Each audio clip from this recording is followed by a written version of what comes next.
La pédiatrie est un domaine médical fascinant et complexe, centré sur la santé des enfants depuis la naissance jusqu'à l'âge adulte.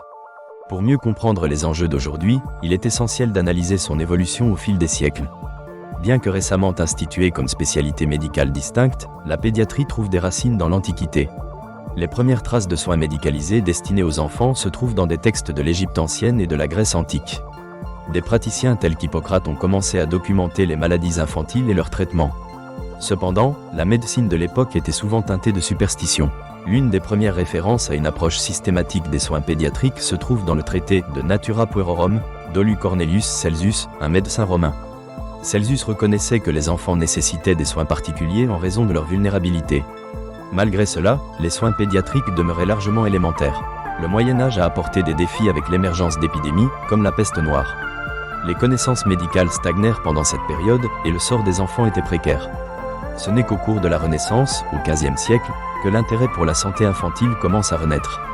L'époque moderne, à partir du XVIe siècle, marque un tournant décisif. La pédiatrie commence à se professionnaliser. En 1621, le médecin anglais Thomas Sydenham introduit des concepts fondamentaux relatifs à l'observation clinique des enfants. La véritable avancée se produit avec l'émergence de la vaccination. Edward Jenner, au début du XIXe siècle, découvre le principe de la vaccination contre la variole, offrant un nouvel éclairage sur la prévention des maladies infantiles. Le XIXe siècle assiste à l'essor de la pédiatrie en tant que spécialité distincte. En 1802, le terme « pédiatrie » est officiellement utilisé pour la première fois par le médecin allemand J.H.K.J. von Huffeland. La création, en 1825, de la première chaire de pédiatrie à l'université de Berlin par le professeur Heinrich von Epp marque une étape clé dans la professionnalisation de la discipline. Cette période se caractérise par l'instauration de pédiatries hospitalières, où des services spécialisés sont mis en place pour traiter les maladies infantiles. Les révolutions scientifiques du XIXe siècle, notamment dans le domaine de l'hygiène, transforment radicalement la pédiatrie. Les travaux de Louis Pasteur et de Robert Koch, qui mettent en lumière la théorie germinale des maladies, permettent de mieux comprendre la transmission des pathologies. Ces découvertes contribuent à l'amélioration des conditions de vie, entraînant une diminution significative de la mortalité infantile. Le XXe siècle est une période de transformation rapide.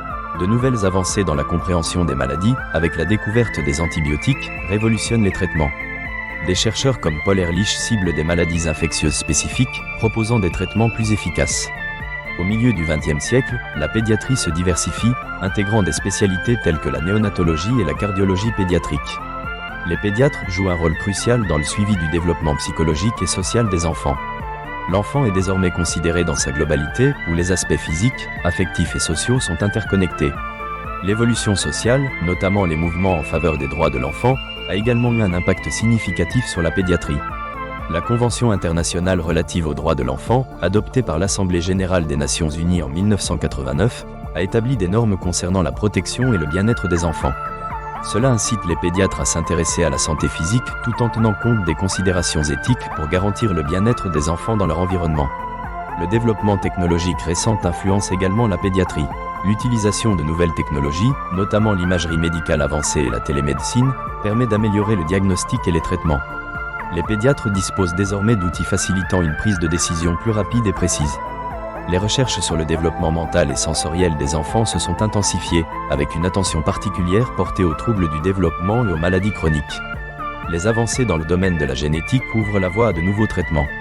Cependant, de nombreux défis demeurent.